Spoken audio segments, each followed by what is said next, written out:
નર્મદે હર મિત્રો. તો આપણે ઉત્તર વાહિની નર્મદા પરિક્રમા તિલકવાડીથી શરૂ કરી હતી ને હવે અમે પહોંચી ગયા હતા નંદીઘાટ. અહીંયાથી અમારે હવે ટિકિટ લઈને બોટમાં બેસીને સામે પાર જવાનું હતું. તો અમે ટિકિટ લઈ અને લાઈનમાં ઊભા રહ્યા. બધા કહે છે કે લાઈનમાં વેટિંગ હોય છે, 1-2 કલાકનું વેટિંગ હોય છે. હા, વેટિંગ હોય છે, પણ એ રવિવાર સિવાયના રજાના દિવસો સિવાયમાં નથી હોતું.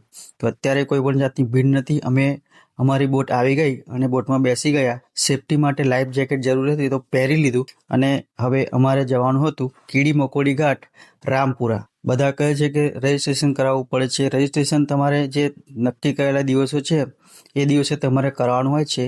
રજાના દિવસો સિવાય કોઈ પણ જાતનું રજિસ્ટ્રેશનની જરૂર પડતી નથી. તો અમે બોટમાં બેસી અને પહોંચી ગયા સામે ઘાટ કીડી મકોડી ઘાટ રામપુરા.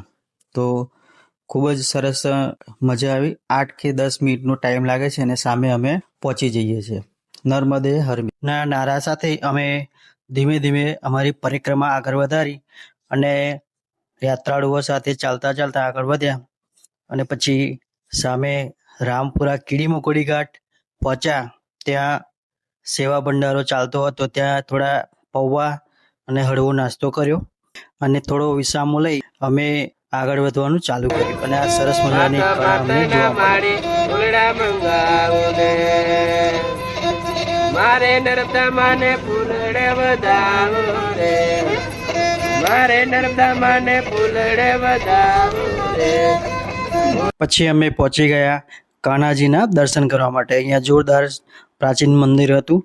કાન્હાજીના દર્શન કર્યા અને પછી મંદિરની પ્રદક્ષિણા કર્યા બાદ બાજુમાં દાદા હનુમાનજીનું મંદિર હતું એટલે દાદાજીના દર્શન કર્યા અને થોડે આગળ મા હરસિદ્ધિનું મંદિર આવ્યું.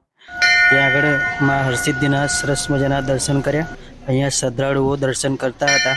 પછી અમે થોડે આગળ વધ્યા તો જૂના રામપુરા ગામ આવ્યું. ખૂબ જ સરસ ગામ હતું અને સવાર થઈ ગયું હતું તો નજારો બી જોરદાર હતો. અને અમે આગળ અને મહાદેવને પ્રિય પ્રાણી એવા શ્વાનના દર્શન કર્યા, ગૌ માતાના દર્શન કર્યા. અહીંયા કેળોના ઝાડ જોવા મળ્યા અને આંબા ઉપર કેરીઓ સરસ મજાની આવી ગઈ હતી અને ઓલમોસ્ટ સવાર થઈ ગયું હતું અને ચાલતા ચાલતા પહોંચી ગયા લોકેશ્વર મહાદેવ અને ધનેશ્વર મહાદેવ મંદિરે. અહીંયા મહાદેવના સરસ મજાના દર્શન કર્યા. પછી અહીંયા બહાર અમે જોયું તો સ્ક્રીન લગાવેલી હતી. ત્યાં મંદિર વિશે અને નર્મદા પરિક્રમા વિશેનો મહિમાનો ચાલી રહ્યું હતું. તો મળીશું નવા ભાગમાં. નર્મદે હર મિત્રો. તો આપણે ઉત્તર વાહિની નર્મદા પરિક્રમા